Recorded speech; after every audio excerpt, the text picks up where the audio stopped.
Enjoy this Wild Soul Gathering production. I'm Dr. Sandra Marie. Pour yourself a really tall glass of spiritual curiosity and join me for the Happy Hour for the Spiritually Curious podcast. In the spirit of happy hour, cheers to some new insights, peace, revitalization, and perhaps an aha moment that may change your life. Hi, I'm Dr. Sandra Marie, your host for today's show. Today we're exploring a topic that often sits at the edge of spiritual conversation: pleasure, embodiment, and the intelligence of the body. My guest, Sharon Marie Scott, is an erotic mystic and author whose work invites people to re-examine desire not as distraction, but as a doorway to consciousness, sovereignty, and creative power. This conversation isn't about pushing boundaries for the sake of intensity. It's about curiosity, discernment, and what it means to integrate pleasure and spirituality in a way that's grounded, ethical, and truly embodied. Welcome to the show, Sharon. Thank you. I'm so happy to be here and have this conversation with you today. So thank you for saying yes. Yeah, absolutely. I'm truly grateful to have you here today to discuss a topic that feels very relevant, but many times excluded from formats, focusing in that spiritual curiosity realm. We'll be unpacking a lot in today's conversation, but before we go deeper and delve into your book, Forbidden Alchemy: Transmuting Taboo into Erotic Medicine, for listeners who are meeting you for the first time, how would you describe the heart of your work? Yeah. The heart of my work is around the pursuit of spiritual mastery, but through pleasure. And by pleasure, I mean aliveness. I mean, that's the heart of the work. So spiritual mastery, so people who are on a path of spiritual expansion and awakening, and that they understand the potency of doing that through pleasure and aliveness. So, as we're getting started, just for someone who's spiritually curious but a little unsure where pleasure fits into their spiritual life, what would you want them to know before they listen further? Yeah, I'd want them to know that their erotic body or their pursuit of pleasure is the pursuit of their spiritual expansion. They're literally the same. Like, this is where I feel like we have gone and diverged in the paths that we were meant to diverge on. Like, I call myself an erotic mystic, and that means that I experience the divine through my body, through pleasure, through aliveness. And that includes erotic pleasure and bedroom play and things that I'm sure we'll talk about. It's not mutually exclusive of just the idea of aliveness and beauty and other things that we find pleasure in.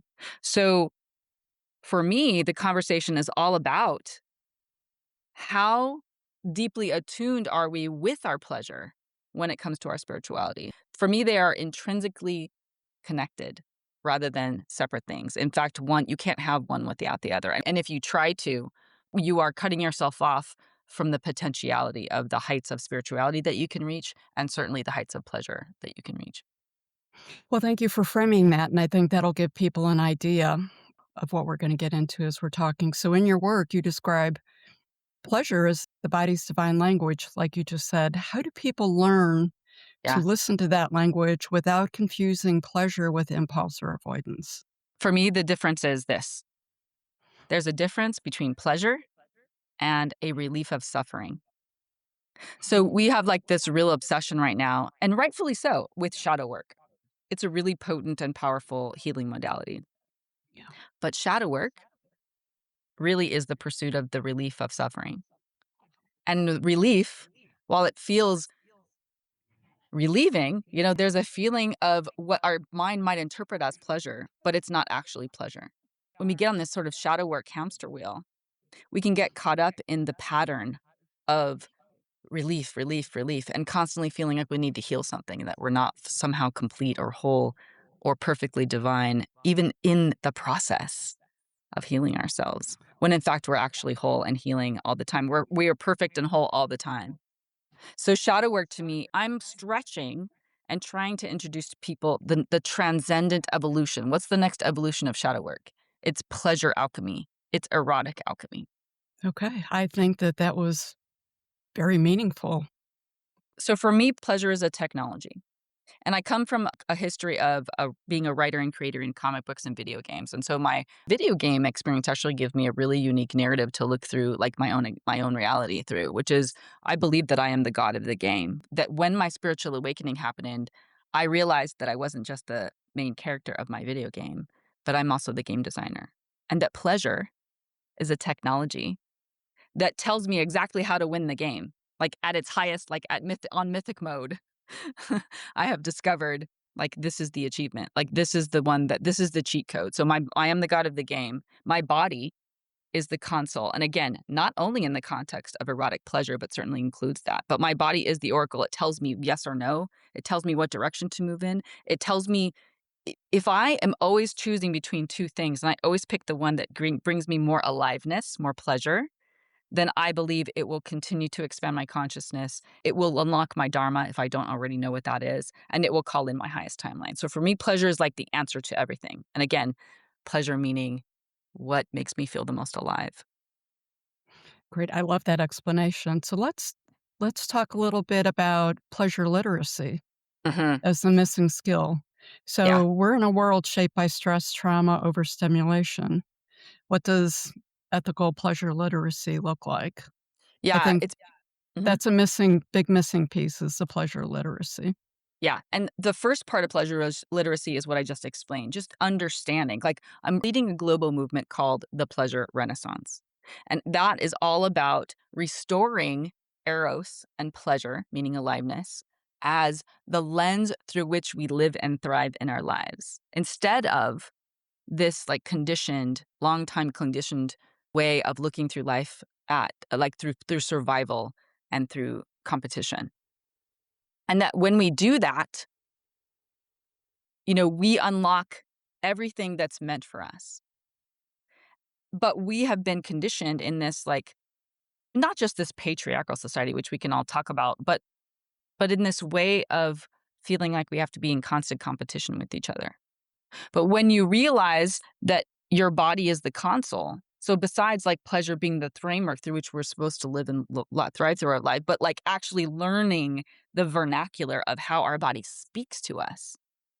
Like that's the deeper level of pleasure literacy. Your body, I like to call it like your body as oracle. Your body will tell you what's the next direction I need to go in. What's my dharma? What's my next choice? Like your body will tell you. Body has the answer to that I question. agree with you. There's a lot out there right now on intuition. It's a big topic, just like the shadow work. Intuition is all about using your body as an oracle. So, Sharon, how do you go about guiding people in their expanding capacity for sensation and aliveness without overwhelming the nervous system? How are you working with other people with this? Yeah, I love this question so much because I used to focus on, what was my capacity for holding hard emotions because that was like the shadow work again. It was like my pursuit of the shadow work was, can I hold myself in the emotions of fear or overwhelm or, all the things that my childhood traumas were bringing to me? Could I hold that at that threshold that my nervous system didn't collapse within that window of tolerance? And if I did, then I healed something and I expanded. And that was true. Like that was the hamster wheel of the shadow work. But what I've discovered and what my dharma, spiritual mastery through pleasure, really speaks to, and the pleasure literacy, which is about what's my pleasure threshold? Like, what is the edge of my pleasure? Rather than the edge of my nervous system with regards to things that are hard to hold, what's the pleasure threshold, which actually has its own, like, kind of hard to hold threshold? Like, what's my pleasure threshold? How much pleasure can I allow myself to receive? Because even like in really practical terms, like when someone discovers their G spot for the first time, it's Mhm. kind of an overwhelming sensation. It's like you're not sure if it's a pleasurable sensation or not. It's just a lot of Mhm. sensation. And you're like, I don't know if I like this or not. But if you stick with it long enough and if you kind of like romance it and you get to know your body, you find that that sensation changes or your story to that sensation changes. And so one of the ways that I recommend to especially femme-bodied persons is to I have a date night, a goddess night, at least every week. At least once a week, I have a goddess night with myself. I shower and cleanse my body. I rub oil on my body. I dress for myself. I cook or I take myself out. And then after that dinner, and I fully engage in all the senses in that dinner because food is a particularly sensual experience for me. And then when I get home, I dim the lights and I turn music on. Maybe I do breath work. Sometimes I do add to my own experience by getting in some sort of altered state. And then I undress in front of the mirror and I say beautiful things to myself. And I get to know how my body responds to the water that runs down it, or the food that I'm consuming, or me rubbing it with oil, or the way that I look at myself or talk to myself in the mirror. So it's about, again, back to pleasure literacy, like getting to know the vernacular of how your body responds to you and how it responds to pleasure. You had mentioned the story that you tell yourself that changes. Can we Yeah. sit with that a little bit as that plays into your goddess night? It absolutely does, because an obvious example is I had a massage. I had a beautiful date with a beautiful person, and he offered me massage. And so I was a yes to that. I love being touched. And in the middle of that massage somewhere, he was massaging my calves, and he's a strong individual, and he was, gripping my calves in such a way that I was like right on this pain pleasure edge on my calves. I remember, as a person who's been in the kink community for quite a long time and been a leader and educator in that community, I know my masochist pretty well. And I know that what some people call pain to my body is simply interpreted as intense sensation. And that I can actually play with the story of whether it's pain and whether it's pleasure. And so I actually actively play with those words and how my body responds to those words. So in the middle of this massage, right at that edge of, gosh, this is just super intense sensation, I actually was actively playing with, what if I called this pleasure? And that flooded me with a certain set of sensations. And what if I played with the story of pain? What if I called it pain? And there was this nuanced but marked difference in the set of sensations that I was Interesting. experiencing. Yeah, between pain and pleasure. And what I really played with was, because when I first was toying with it in that moment of the massage, the two sensational experiences collectively were quite different. There was a kind of a marked difference. So then I started to play with how close could I make them? How subtle could I make the two differences? Could I make them so that pain and pleasure had no meaning? I didn't quite get there. It was a really small margin that I couldn't quite fully merge. And I found that fascinating too. The experiments with the body That and pleasure literacy are so much fun. that is really interesting, and I'm guessing you're gonna continue to play with that one a little bit. Oh yeah. It seems to Yep. have intrigued you. So your work speaks to devotion and surrender. So Sharon, how do you help people stay sovereign, especially in places that carry strong erotic or spiritual charge? Because they can be interchangeable, I think. Yeah. I love what you said, erotic and spiritual charge. Most people don't put those two things in the same sentence. I think that keeping your sovereignty, maintaining your sovereignty, has to do with, first, keeping your lens pulled back enough to be the observer of what's happening, right? So if we are not requiring our lens to be the aperture of the lens through which we look at ourselves from within, like let's say the interoception, if we're not keeping our camera pulled back wide enough, then we are the wounded self that's coming through, or we are the child self that's searching for that abandonment wound to be healed or something. And so in the context of kink, let's say it's a scene between a dominant and submissive, and I'm choosing to be submissive in the scene. What I had to come to realize is that that I was searching for this submission because of some unmet wound, unmet need and wound that I was carrying from childhood, often about abandonment and an unworthiness. But that I was less the fully adult integrated me in those moments that I was participating in that scene. And I was more the 5 and 6-year-old who was really searching for the unmet need underneath that abandonment wound. And if we don't know that, then we are behaving from the point of view of the 5 and 6-year-old. And so like the knowledge of that, that doesn't mean I don't sometimes still slip into the 5 or 6-year-old occasionally, and I am 5 and 6. And so I don't have necessarily I don't have a degree of sovereignty that makes me fully sovereign over myself. But just the awareness that when I'm in submission, especially, and certain people will trigger it more than others, that I need to look at whether I'm coming to that moment as a fully integrated adult me with a full no, for example, or not, or some degree of less than that. Oh, that's really powerful awareness in that. And I'm sure that that's just been its own journey on itself. Yeah, yes. And a lot of the book that came out last month, Forbidden Alchemy, which is all about transmuting the taboo into medicine, is really about that.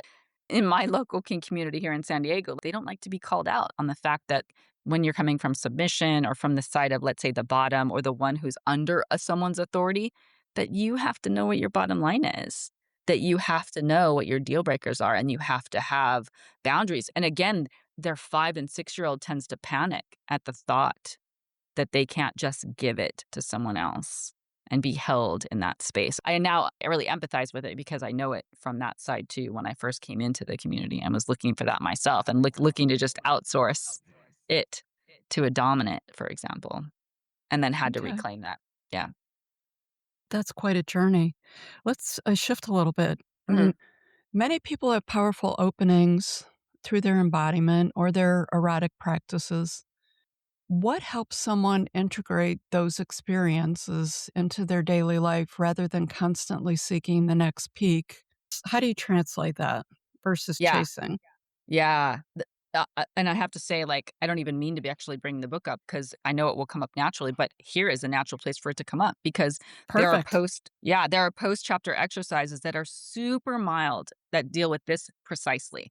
Here's the broader concept of what you're looking for when you find yourself attracted to primal play or when you find yourself attracted to power exchange. Here's the relationship to yourself that you first have to have a conversation around before you even bother to talk about it with someone else or to engage in a scene with someone else.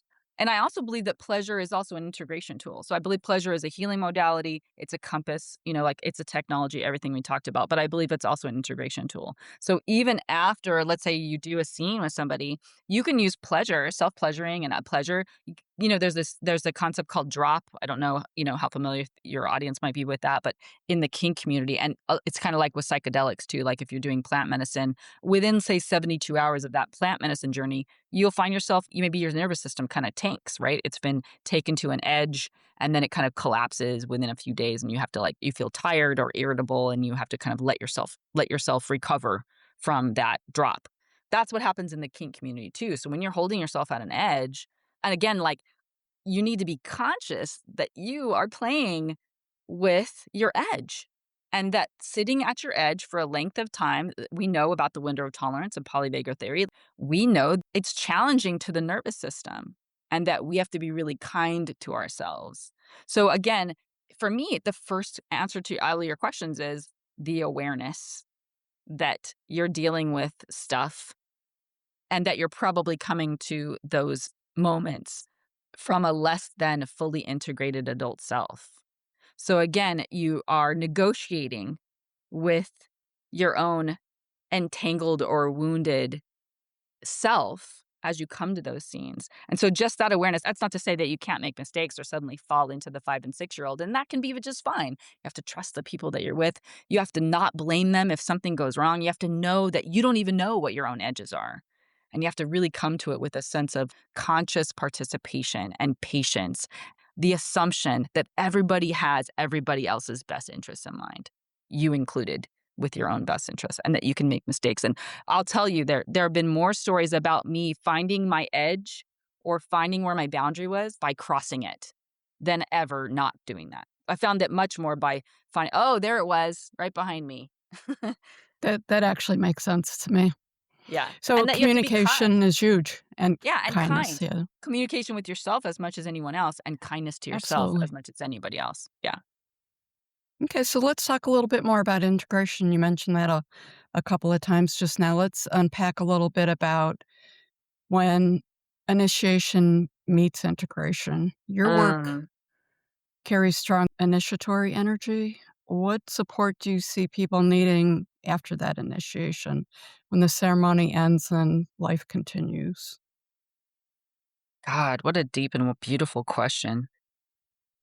I think because I come to all of this from a point of view of sacrament, like even as I participate, in the same way that I might participate in a guided group plant medicine journey, I treat kink and I treat the bedroom in the same way.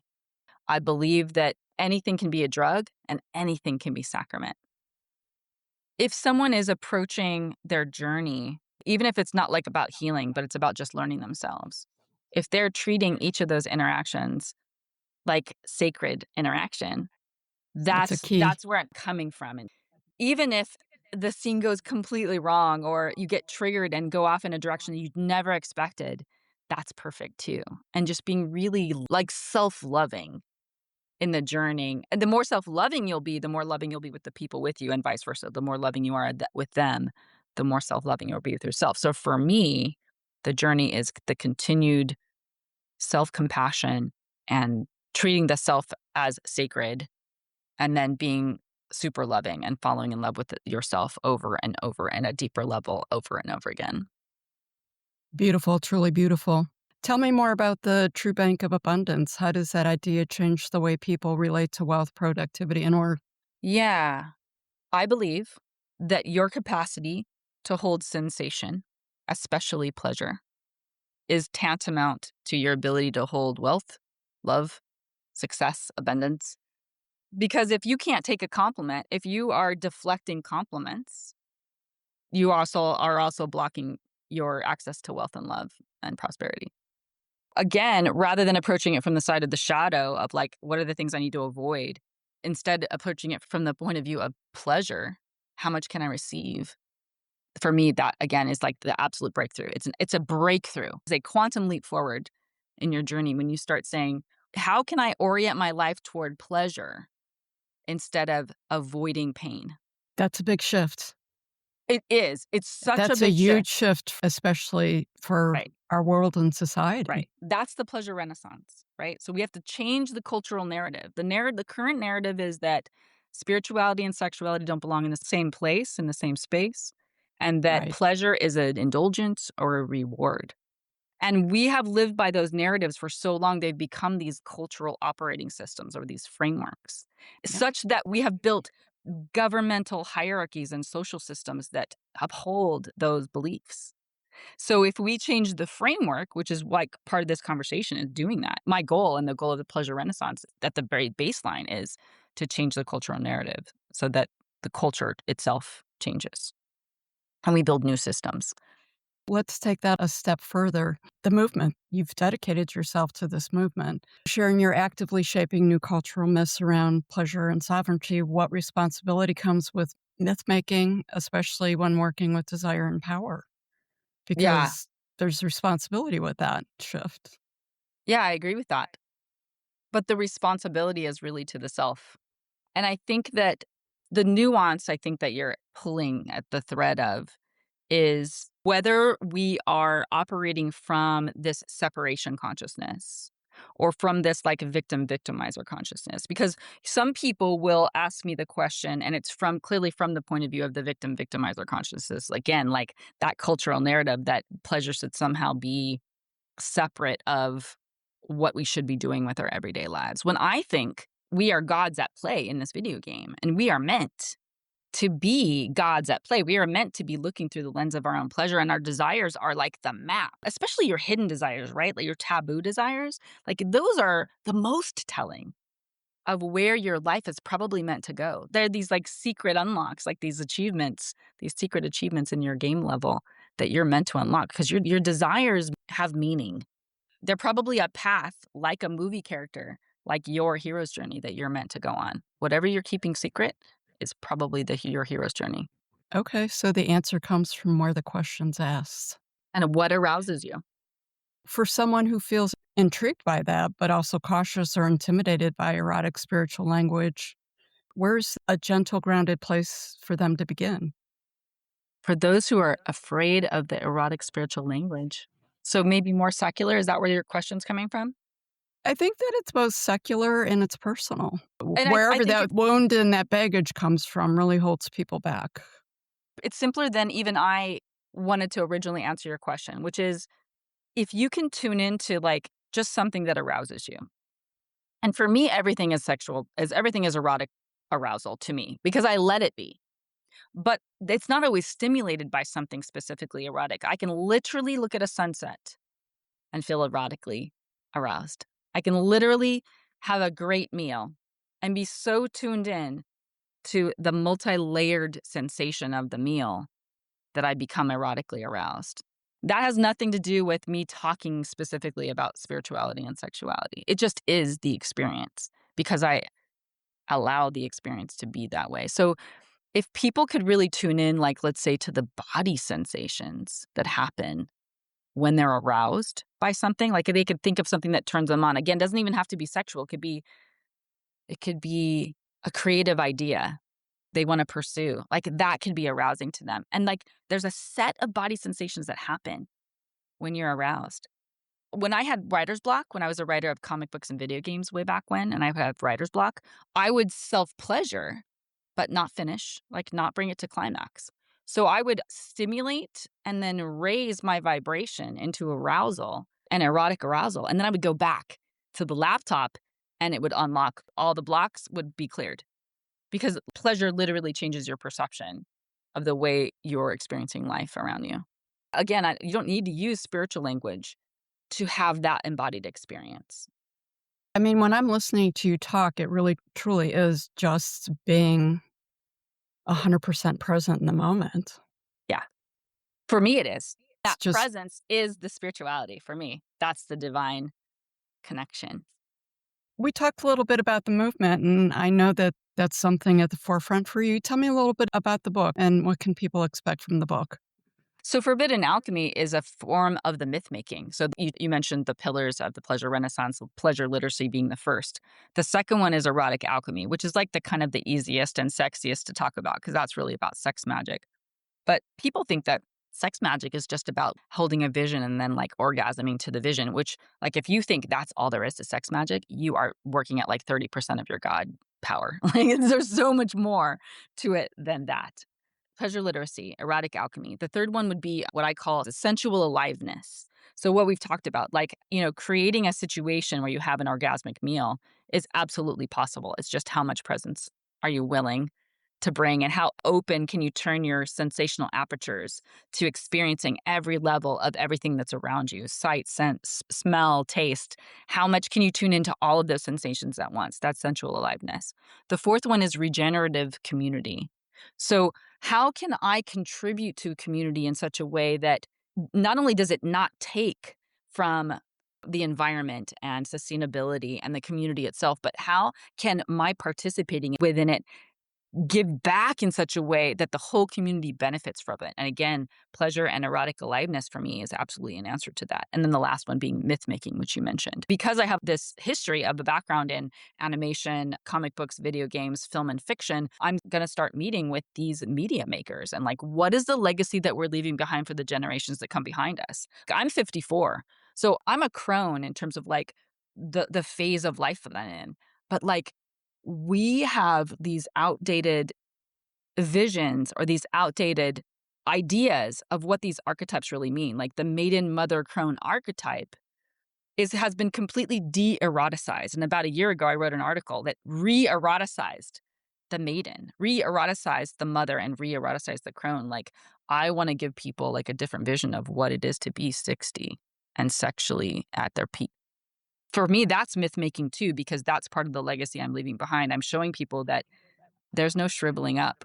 There's no hag or witch that happens at the crone Mhm. stage. Like we are the wise women, the sexy fucking wise women that you want to be learning from if you haven't already crossed these thresholds with your erotic self.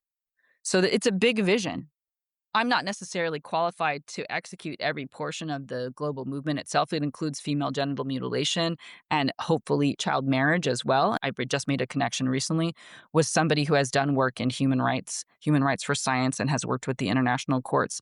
And he says that there's an argument to be made for human rights for pleasure. And so we're going to meet again to go deeper on those global initiatives as well. So I'm tackling it from all of these different point of views, but in the hopes that like 100 years from now, Taboo, Forbidden Alchemy, and these books, there's a 6-book codex, the first of which is Forbidden Alchemy. The second one comes out in February, which is called Flesh and Flame, Pleasure as the Portal to Divine Mastery, which again is about spiritual mastery through pleasure. But that it's the first 2 books in a larger codex that I think will be referenced 100 years from now around this idea of changing the cultural narrative and pulling our society into an age of pleasure, an age of the pleasure renaissance. Well, I'm all in for that. I'm going to guess that people listening to this are going to go, wow, I never even thought to think about it from that aspect. There's been a lot of stimulation here just in the process of thinking and seeing this picture way beyond those types of boundaries. But you touched on community. Can we go back to community, and can you just talk a little bit more about community and how you envision that? Yeah. Regenerative community is one of the pillars of the pleasure renaissance. I think that we are all collectively exhausted by community that is competitive and comparing, community that asks us to conform instead of allowing us to be fully expressed. So for me, I'm a community builder. I've been a community builder for as long as I can remember. It's like all I want is to be in community where I can feel fully expressed. And that doesn't mean you have to do what I do or even believe what I believe, but that you allow me to be all of myself without asking me to be less than that. That Okay. would be my take on community. Because my full expression shouldn't Sorry, threaten. I'm having trouble understanding right now. Please try a little later. Awesome. Really? Really, Alexa? See, she's wanting to suppress my full expression. Absolutely. And that has never happened before. That's hilarious. But my full expression shouldn't threaten your existence. If it does, that's No, not absolutely my work. not. It's not my work to be less than me. It to say, why is that stretching me? Why is that threatening me? And gosh, I'm happy to hold your hand while you move 100%. through that stretch. For someone who wants to jump on the movement, be part of it, support it, who wants to work with you, Yeah. how do they connect with you? What does that look like? Tell me more about that. Yeah. The best, most direct way to actually get involved in the pleasure renaissance, which I'm actually putting into the little actual pieces right now where I have a questionnaire. It's like, how do you want to participate? Do you want to just spread the word? Do you want to bring funding? Do you want to connect me to funders? Because I'm going to need all of those things, right? This is over my pay grade in terms of what I grew up doing, but I am fully capable of leading the movement and then coordinating with these leaders that want to help. So my website, SharonMarieScott.com, would be the first, easiest, and most logical place to start and get on my newsletter. I'm going to be putting up something on my website soon about specifically if you want to participate in the pleasure renaissance. I'm also on other social media. Certainly you can find me on Substack, Sharon Marie Scott, or Life Turned On. That's my platform. So you'll find me on IG, Sharon Life Turned On, or TikTok and YouTube at Life Turned On. I also have a private Facebook group called Life Turned On, and you can find me on Facebook, Sharon Marie Scott. Okay, thank you. I'll make sure I get that all shared. And how do people get your book? Yeah, right now it's on Amazon. So if you go to Amazon and you search for Forbidden Alchemy, there are a couple of fiction books that also have that name. But once you see the subtitle of Taboo, you'll know that it's me in it. It has this grayscale, St. Andrew's cross kind of in the background on the cover. So you'll find it that way. Very cool. So any last thoughts or messages you want to leave for the people listening to this? I go back to the quantum leap. It is a quantum leap to go from shadow work and a relief of suffering, and then your nervous system starts to just look for more ways to just be in relief. That's one way to live. Or you could do the quantum upgrade, which is I'm going to pursue my pleasures. And my shadows will all come up. It's part of the process. of once I pursue my pleasures, anything that's not that vision has to come up for release. So your shadows will come up anyway. So shadow work tools are important. But to live your life through the lens of this shadow work or kind of never feeling complete is a way to get stuck in a loop that never helps you reach your full, not just your full potential in life, but like your full capacity for joy in life. Pleasure is the answer to everything. Aliveness is the answer to everything. I'm fully on board with that. And I think that there's a lot of loops out there. And I especially think that there's a lot of loops out there that people are stuck in the spiritual community, the spiritual offerings out there. I think that folks need to pay attention. It's a $10 billion industry using some discernment. Yeah, they're also trying to make businesses. And that's, you have to feel, again, your body, as the oracle will tell you, is this the right spiritual leader for me to follow? Absolutely. If you feel contracted, it's a no. Sharon, thank you for, a very enlightening conversation. And I'd like to thank all the listeners out there for joining us today. Spiritual curiosity doesn't ask us to adopt new identities. It really just asks us to stay present, which, Sharon, you really embodied a lot in this conversation. It's being present, honest, embodied as we explore, I think, what truly brings us alive. Thank you very much. Until next time, everyone. Thank you. Thank you for joining us for this episode of Wild Soul Gatherings Happy Hour for the Spiritually Curious. To learn more about our guests, please go to our website, wildsoulsgathering.com. We're very eager to hear from our listeners what you thought of the episode, topics you might like us to cover in the future, your thoughts on spirituality, questions you may have. Please feel free to send us an email at wildsoulsgathering@gmail.com. This is your host, Dr. Sandra Marie, sending each of you peace and love. Until we meet again, embrace your wild soul.